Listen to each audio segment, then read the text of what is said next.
Bonjour et bienvenue dans les interviews Impact, lieu d'échange et de rencontres avec des intervenants de grande qualité venus des quatre coins du globe qui impactent le monde d'aujourd'hui, chacun à leur façon propre.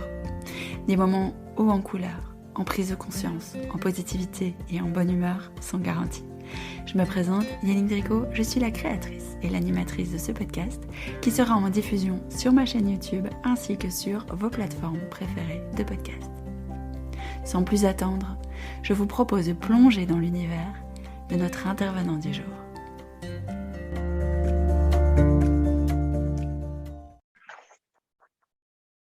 Bonjour tout le monde, bienvenue dans ce tout nouvel épisode des interviews Impact. Aujourd'hui, je reçois Enrique Moreno. Bienvenue Enrique. Bienvenue, merci Yannick de m'accueillir et merci à ta communauté. Bien le bonjour à tous. Toi. Merci à toi d'avoir accepté. Alors Enrique, c'est un homme, un papa, un coach, un musicien, un accompagnant, un ami avec un sens de l'humour exceptionnel, une bienveillance, un respect et une bonne humeur toujours au top. Son adage, c'est « la vie est belle ». Quel merveilleux mot, moi je l'adore. Je l'adore. Alors Enrique, toi, tu as eu un parcours, tu as eu plusieurs vies dans une vie, hein, on peut le dire. Tu as eu un parcours. C'est ça. Tu as eu un parcours où tu étais persuadé que pour réussir, il fallait travailler fort, il fallait travailler dur.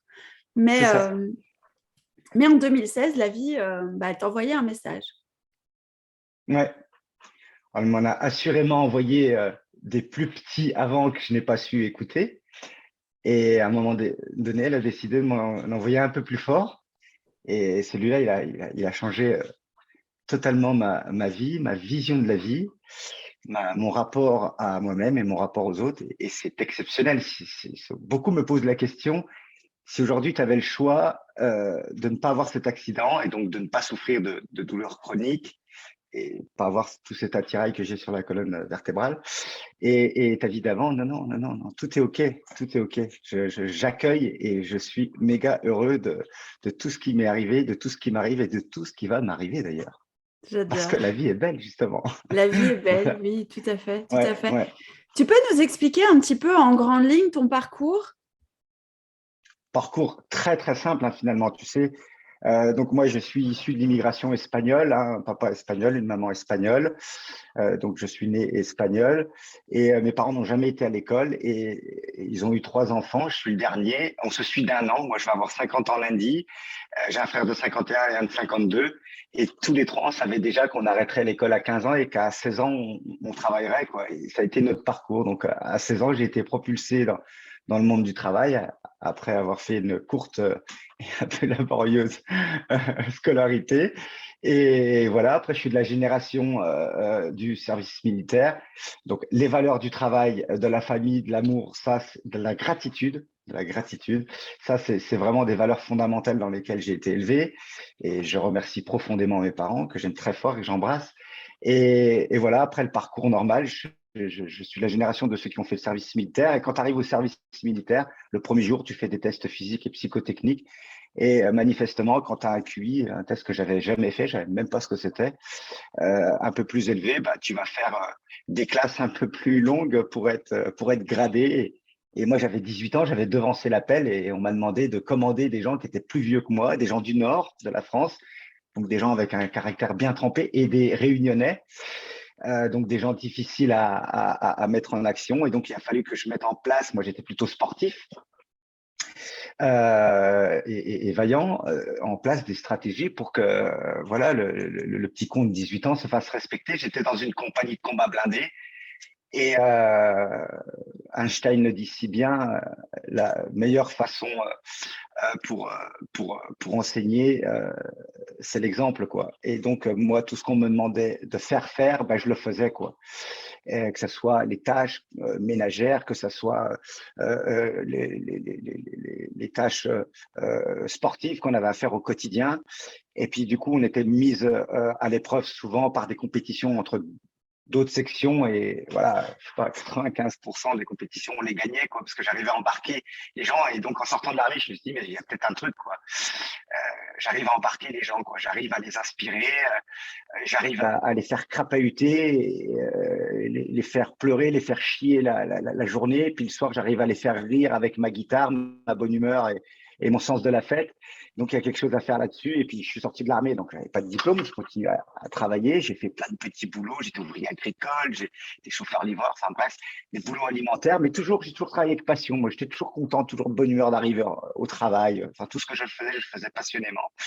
À 21 ans, je décide de me lancer dans l'entrepreneuriat, quoi. Donc, j'ai eu plusieurs entreprises, principalement dans l'immobilier et le bâtiment. Et voilà, moi, j'ai été élevé dans une famille où mes parents cumulaient plusieurs emplois, quoi, pour élever 3 enfants au mieux. J'ai toujours vu mon père travailler. Il nous a appris à travailler de nos mains. Mon père était du bâtiment, il était peintre en bâtiment, mais il savait tout faire. Et du coup, moi, à 14 ans, je savais déjà travailler de mes mains, quoi. Mes frères aussi, bien évidemment. Et voilà, donc je me suis lancé dans l'entrepreneuriat. Et là, j'ai découvert un monde qui me passionnait, exceptionnel. Et voilà, j'ai progressé à petite échelle, hein, à l'échelle locale, hein, bien évidemment. J'ai eu plusieurs entreprises, une entreprise qui faisait presque 2 millions d'euros de chiffre d'affaires avec plus de 20 salariés. C'était génial. Enfin voilà, quoi. J'étais le jeune cadre dynamique qui bossait beaucoup, quoi. Je pensais que la méritocratie devait forcément passer par la souffrancratie, quoi. Je me levais à 4 heures du matin, j'arrivais au bureau pour pouvoir gérer mes mails, être tranquille, être tout seul. Après, j'accueillais mes salariés, je les mettais en place, j'allais dans les réunions de chantier. Enfin, j'étais toujours en action. Le soir, j'allais me taper 2 heures de boxe taille le dimanche, tous les dimanches matins à la piscine avec mes enfants. Beaucoup d'actions aussi avec mes enfants, beaucoup de partage. Et voilà, certainement que la vie m'a envoyé des petits messages. Moi, j'étais pas du tout dans la spiritualité. Moi, j'étais dans le faire, quoi, hein, dans l'action, quoi. Hein. Moi, je me connaissais même pas d'ailleurs. Hein. Et tout allait bien, ou je pensais que tout allait bien, que j'étais dans la vraie vie, quoi. Et le 7 avril, 2016, je m'endors au volant, écroulé de fatigue sur l'autoroute.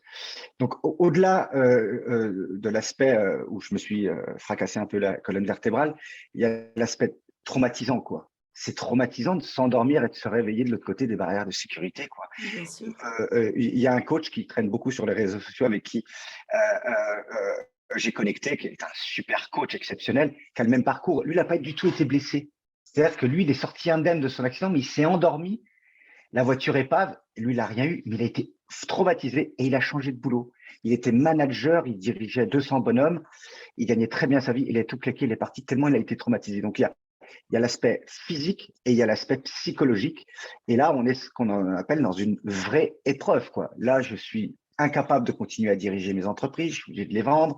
Enfin, ma vie s'arrête, ma vie s'écroule. Enfin, je crois que ma vie s'arrête et qu'elle s'écroule.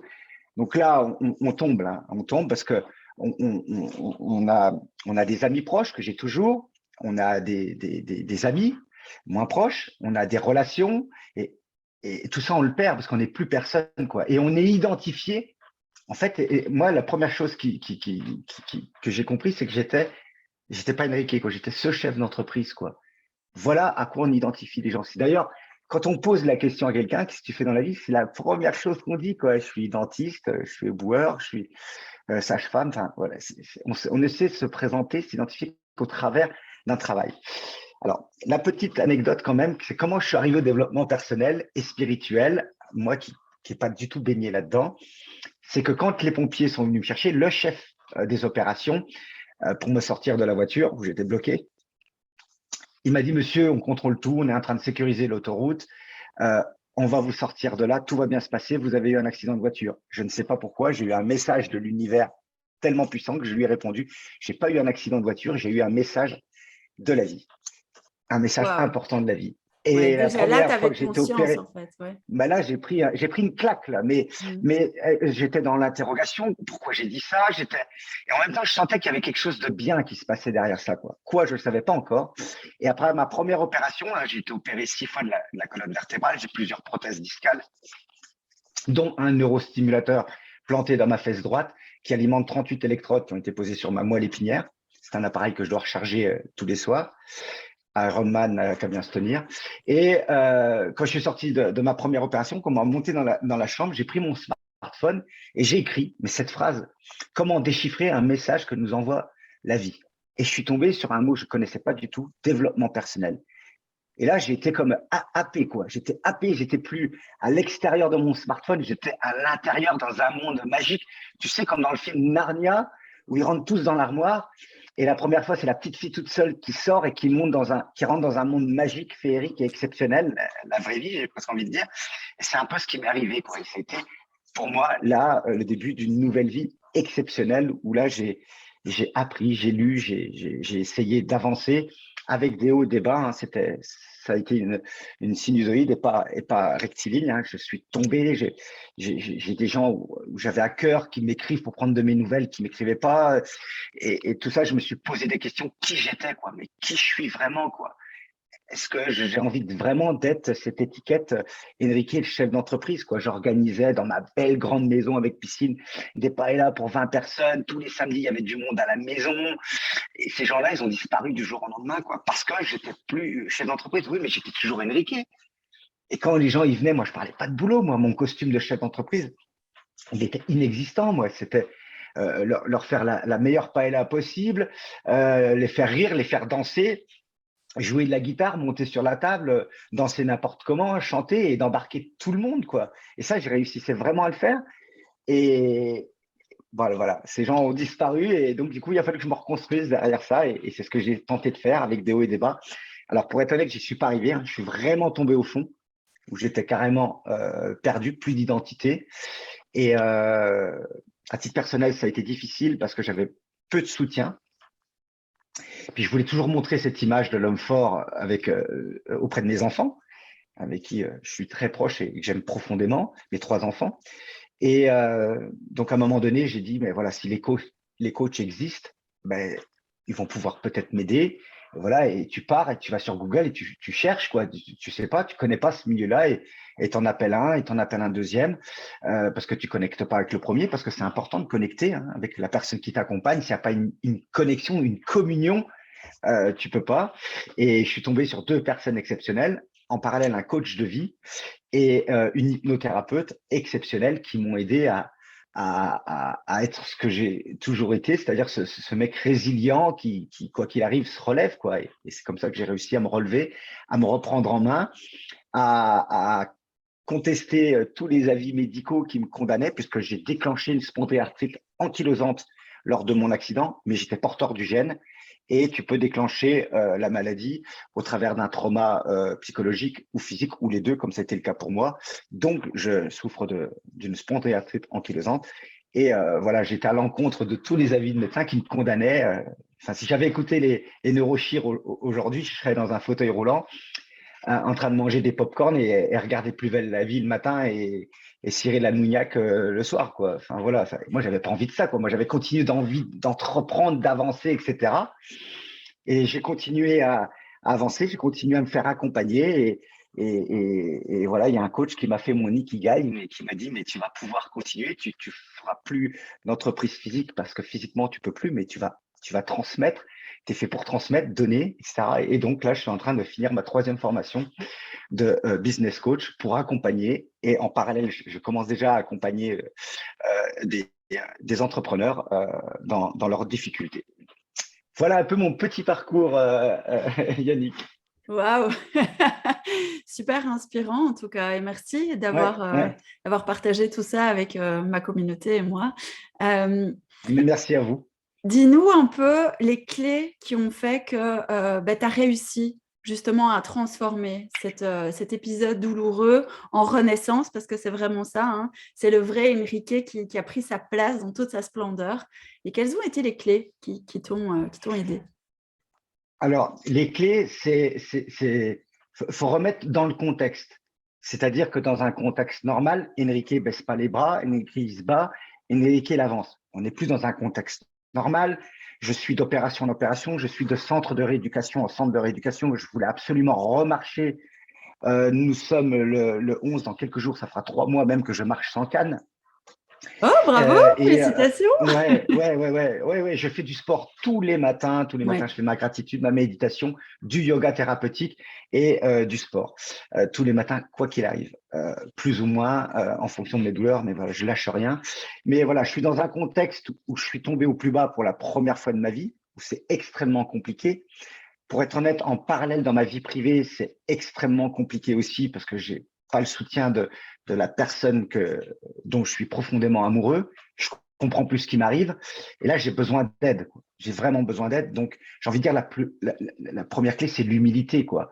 Là, tu t'assois sur ton ego. Là, ton ego, c'est la mort de l'ego. Ou tu acceptes la mort de l'ego, ou tu t'es mort toi, quoi. Et moi, j'étais devenu un zombie, quoi. En parallèle de ça, je refuse tout de neurochirurgien, mais je tombe quand même sur la morphine. Des opérations de la colonne vertébrale, c'est extrêmement douloureux. Et on te met sur morphine, sauf que sous morphine, tu deviens addict. Et tu ne deviens pas addict tout simplement, c'est que tu deviens addict avec des doses à 80 mg de morphine par jour. C'est déjà important. Moi, à la fin, j'étais à 720 mg de morphine par jour, quoi. Donc là, Ouais. je contrôlais plus ma vie, quoi. Donc, c'est de se dire, voilà, j'ai l'humilité de lever la main et de dire, au secours, j'ai besoin d'aide. C'est ce que j'ai fait. Et peu importe le moyen, si tu as une réelle volonté de te relever, eh bien, si tu as besoin d'un tuteur pour te relever, ben, accepte-le, quoi. C'était où j'y arrivais pas seul et je serais aujourd'hui un légume, ou j'accepte, je me dis, mais tout seul, j'y arrive pas. Mais c'est pas grave. Allez, il existe des gens dont c'est le métier. C'est pas extraordinaire, ça.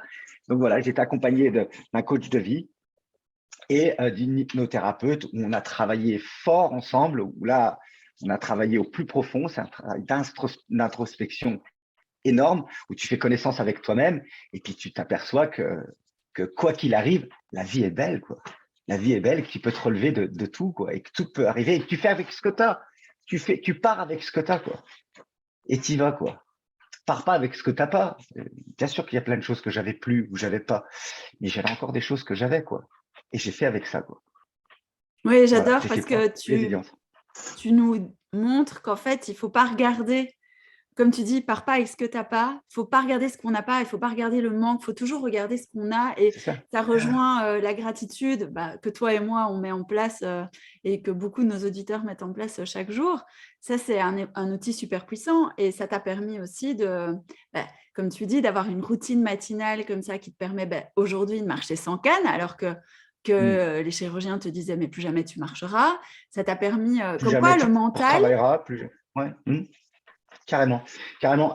Tu sais, la question se pose souvent de dire est-ce qu'un coach doit être confrontant? Il n'y a pas vraiment de réponse à ça. Est-ce que toi, tu accepterais à un moment donné, s'il est nécessaire, que le coach te confronte? Parce que moi, je suis arrivé avec ce qui me manquait, ce que j'avais plus. Moi, j'étais au fond du trou. Donc, comme moi, les coachs, à un moment donné, le coach, tu dois te présenter, il te laisse parler, il t'écoute, il te laisse vider ton sac. Donc, tu es dans l'état problème. Et dans l'état problème, c'est quoi l'état problème? C'est de mettre en avant ce que tu n'as plus. Tu n'es plus chef d'entreprise, tu ne peux plus diriger, tu ne peux plus te déplacer. Tu es une merde, tu te le dis. Pourquoi ça m'arrive à moi? Pourquoi ça m'arrive à moi? Pourquoi ça m'arrive à moi? C'était au moment du procès de Fourniret. Je dis, mais pourquoi ça n'arrive pas à ce mec-là, quoi? Pourquoi la foudre lui tombe pas dessus? Et pourquoi moi, on m'envoie au mur, quoi? Et là, si tu n'as pas un coach qui te confronte et qui t'amène vers l'état solution plutôt que l'état problème et qui te fait te concentrer sur ce que tu as, et c'est avec ça que tu vas faire, mais c'est exceptionnel. Et quand tu es dedans, tu as la tête dans le guidon, tu t'en aperçois pas tout de suite, quoi. C'est quand tu commences à progresser, à avancer, mais tu dis, mais je comprends, voilà, c'est extraordinaire. Et tu t'ouvres et tu ouvres ton esprit, c'est ça, apprendre, c'est ouvrir son esprit, d'accepter. Et ce côté mort de l'ego, il est très important, quoi, mais exceptionnel. Bien sûr, le mindset, évidemment, l'état d'esprit. Voilà, dans quel état d'esprit tu te lèves le matin, dans quel état d'esprit tu veux faire ta journée, tu veux te construire et qu'est-ce que tu veux faire, quoi. Et comme moi, je veux toujours faire, apprendre et avancer, voilà, je suis passé du fond de la piscine et j'ai donné une impulsion avec mes jambes et j'ai sorti la tête de l'eau. Et je continue. Et c'est un travail, comme disent les Asiatiques, quoi. Le développement personnel, c'est le travail d'une vie, quoi. Tu t'arrêtes jamais. Tu t'arrêtes jamais. Il n'y a pas de destination finale. C'est ça qui est génial. C'est que tu prends un taxi et tu sais pas où tu vas. Et c'est génial parce que tu découvres au quotidien des choses exceptionnelles. Puis moi, j'ai eu la chance de cultiver cette gratitude de la vie. Moi, ma maman, que j'ai la chance toujours d'avoir, qui n'a que 74 ans, qui est une femme dynamique exceptionnelle, se lève pas un matin sans le sourire. avec cette phrase exceptionnelle qu'elle dit en espagnol, bien évidemment, mais j'adore l'odeur à opportunité qu'ont les matins. Si ça, c'est pas la phrase la plus puissante pour bien démarrer sa journée, c'est pas exceptionnel, ça? Quoi qu'il arrive, qu'il pleuve, qu'il vente, qu'il neige, voilà, elle démarre sa journée comme ça. Donc moi, j'ai été élevé là-dessus. Elle m'a transmis sa joie de vivre et sa gratitude. J'ai un sens de la gratitude. C'est merci la vie, quoi. Merci la vie. Moi, je ne me blase de rien, quoi. Je suis enthousiaste de tout, de ce que j'ai eu, de ce que j'ai et de ce que j'ai pas. Et de ce que tu n'as pas C'est ça, encore être aussi. enthousiaste. Et de ce que j'ai pas encore aussi. Je suis enthousiaste quand j'ai un ami, un voisin ou un collègue qui a un nouvel objectif, qui s'est acheté une voiture parce que ça lui tenait à cœur, qui s'est acheté une moto. Là, j'ai un copain qui m'annonce hier qu'il est en train de passer le permis moto. Ça fait 30 ans qu'il le dit. Là, il passe le cap. Bah, plutôt que de lui dire, il était temps, ça fait 30 ans que tu fais ça, mais je l'ai enthousiasmé, mais formidable. En plus, tu as pris Farid comme moniteur, c'est the moniteur de la région. Tu verras, c'est génial, c'est extraordinaire. C'est bien, c'est un mec qui a vraiment un manque de confiance en lui. Et ça peut être aussi une action qui te fait, il y a plein de choses. De toute façon, tout ce qui te fait apprendre te fait gagner de la confiance en toi. Passer le permis moto quand tu n'as pas confiance en toi, c'est une chose extraordinaire. Donc hier, on a passé une demi-heure au téléphone, je l'ai enthousiasmé, je l'ai boosté, puis le soir, il m'a envoyé un petit message, mais il me dit, tu as ce don à booster les gens. Mais oui, mais aimons la vie, quoi. Aimons ce qu'on fait, quoi. C'est tellement extraordinaire. C'est une chance qu'on a, quoi.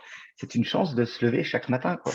La vie est belle. Et quand je le dis, il y a une personne qui m'a envoyé un message sur le groupe, une personne extraordinaire, qui m'a mis ce que j'aime, c'est pas ton adage, parce que ton adage, il est commun, la vie est belle.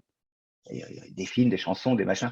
C'est la façon dont tu le présentes, quoi. On voit que c'est hyper sincère, quoi. Et quand c'est sincère, quand tu as une foi ardente dans ce que tu dis, ça fonctionne, quoi. Ça fonctionne. Oui, et puis tu Voilà. attires ce Donc que la tu vie est belle. vibres aussi. Bah ouais, carrément, carrément. Et toi, Mais tu ça, vibres tellement haut et fort, malgré tout ce je sais, tout ce que tu as je sais vécu. pas. Je sais pas, tu sais, après, faut toujours relativiser, quoi. Puis moi, j'ai l'exemple de mes parents, quoi. Ma maman, à 9 ans, elle n'a jamais été à l'école, elle est placée dans une famille pour faire les ménages. Et à 14 ans, elle est mutée à 700 km de chez elle pour faire les ménages et à manger chez une famille de riches, quoi. Mais quelle résilience! Enfin, mes parents, enfin, moi, quand j'ai un coup de mou, je pense à eux, je me dis, mais comment je peux, je n'ai pas le droit de me plaindre. J'ai pas le droit de me plaindre. Ils ont un parcours tellement incroyable et tellement exceptionnel mais l'humilité, quoi. Tu t'inclines, tu te dis, mais ce que tu fais, toi, si tu crois que c'est bien, mais regarde ce qu'ils ont fait, quoi. Regarde. Ma mère me disait toujours, voilà, si tu veux avancer, regarde en haut, regarde pas en bas. Et ça, elle le dit toujours d'ailleurs.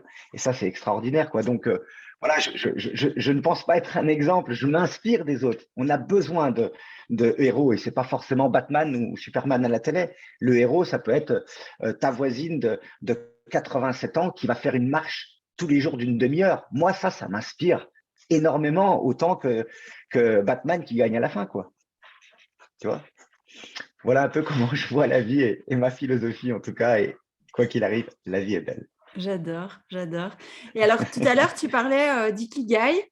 Donc, pour ceux qui nous écoutent et qui ne savent pas ce que c'est, tu peux nous expliquer un petit peu en gros en quoi ça consiste? Ouais. Alors l'ikigai, moi, je dis toujours que la définition, quand tu tapes sur Google, c'est la mission de vie. C'est la mission de vie.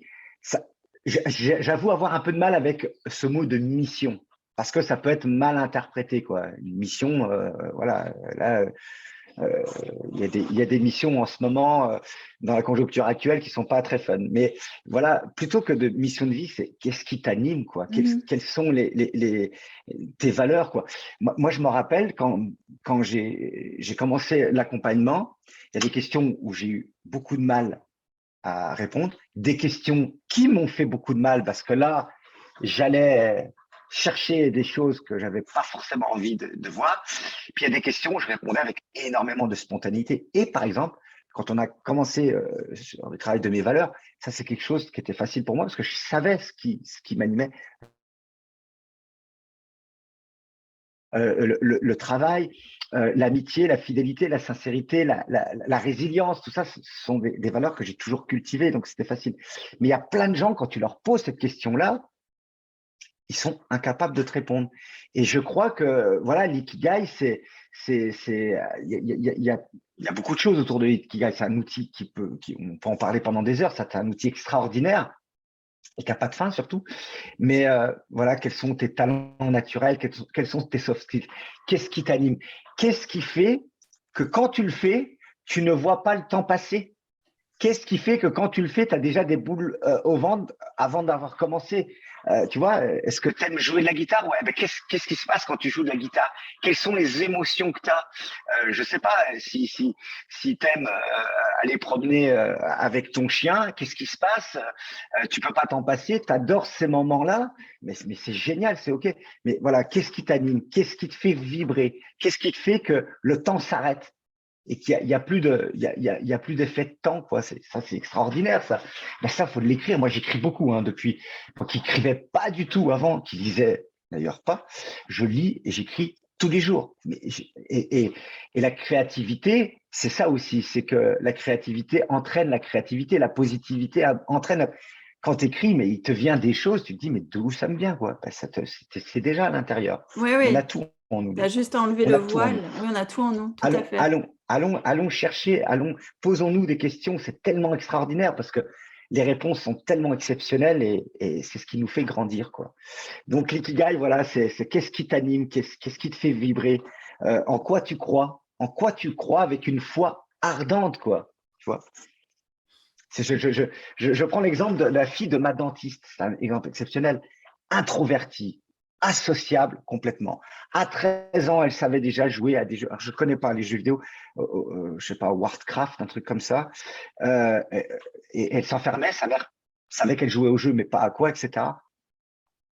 Et sa maman était inquiète, quoi, parce qu'elle ne sortait pas. À 16 ans, elle était toujours dans sa chambre. La seule sortie qu'elle faisait, c'était pour apprendre à conduire en conduite accompagnée. C'était sa passion. Aujourd'hui, elle est une grande manager dans la deuxième société la plus grande au monde de fabrication de jeux vidéo. Elle gagne 400 000 $ par an. Elle avait trouvé son truc depuis toute petite et comme on l'a laissé faire, elle a fait que ça. Voilà. Elle a fait que ça. Elle a fait ses études là-dessus. Elle est partie au Japon. Elle a appris à parler, à écrire japonais. Elle y est partie 4-5 ans, je crois. Alors, elle est mariée avec un Japonais qui maintenant ils bougent dans le monde entier. C'est extraordinaire, quoi. C'est extraordinaire, quoi. Voilà, c'était sa mission de vie, c'était son talent. Quand elle jouait, le temps n'avait plus d'impact sur elle, quoi. Elle en a fait son métier, sa passion, et elle dirige des personnes qu'elle embarque parce que c'est une fille qui finalement n'est absolument pas associable, qui a un humour dingue, qui est une fille exceptionnelle, quoi, qui a aujourd'hui, je sais pas, une trentaine d'années.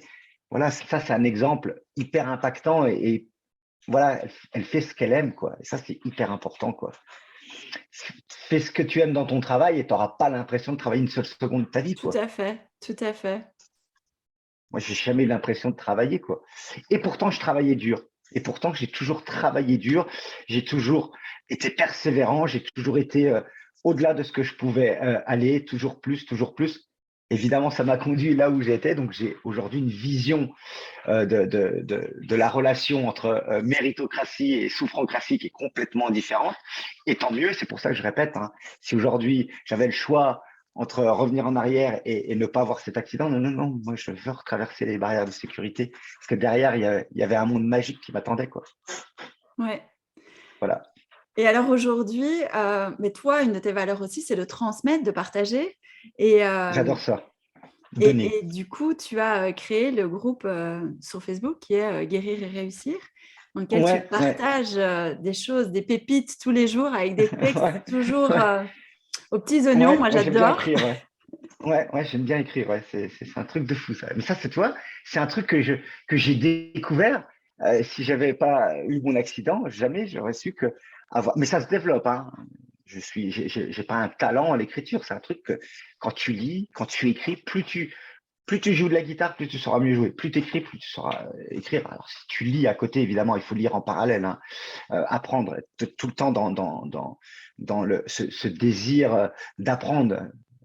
assoiffé. Je sais plus qui, je crois que c'est Darren Hardy qui dit dans son livre L'effet cumulé, ne lis que 5 pages, mais ne finis pas ta journée sans lire au moins 5 pages, quoi. C'est mieux si tu en lis 15, c'est mieux si tu lis 3 chapitres, mais peu importe. Mais n'abandonne pas, quoi. Lis un petit peu tous les jours, parce que cumuler, l'effet cumulé, à la fin de l'année, tu te rends compte que tu as lu une vingtaine de livres, quoi. Tu vois, c'est ça. Et en fait, le fait de lire et d'écrire, déjà, ça te donne envie d'écrire. Et quand tu postes un truc et que ça impacte les gens, ben ça te motive, quoi. Tu te dis, mais j'ai encore envie d'écrire des tas de trucs. Puis il faut être attentif à tout, parce que tout peut être source d'inspiration. Tout. Ce que tu vas voir dans la nature, ce que je fais une marche tous les matins de bonne heure, moi je suis un matinal, ce que tu vas voir quand tu lis un truc, quand tu lis un article, quand tu regardes une vidéo sur des sujets qui t'intéressent, qui t'animent, tout est source de créativité, quoi. Et la créativité entraîne la créativité. C'est ça qui est exceptionnel. C'est même incroyable de le dire. C'est même basique de le dire. La créativité, ça pourrait rien vouloir dire. La créativité entraîne, mais si, c'est extrêmement puissant, quoi. C'est crescendo, quoi.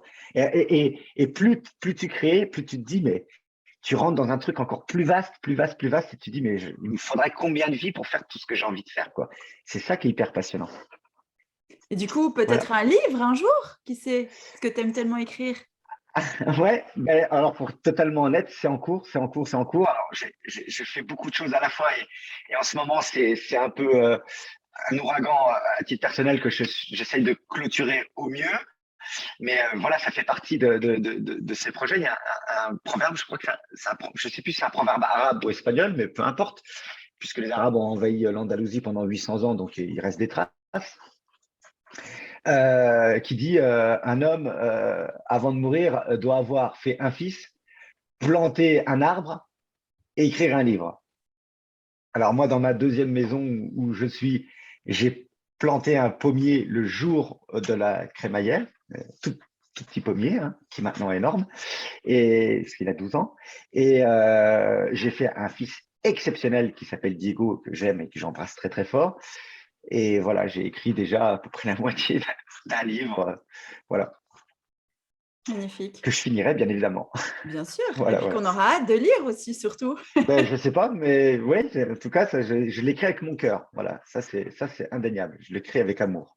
Et c'est le plus important aussi, hein, c'est de transmettre avec amour. Ouais, c'est ça, c'est ça.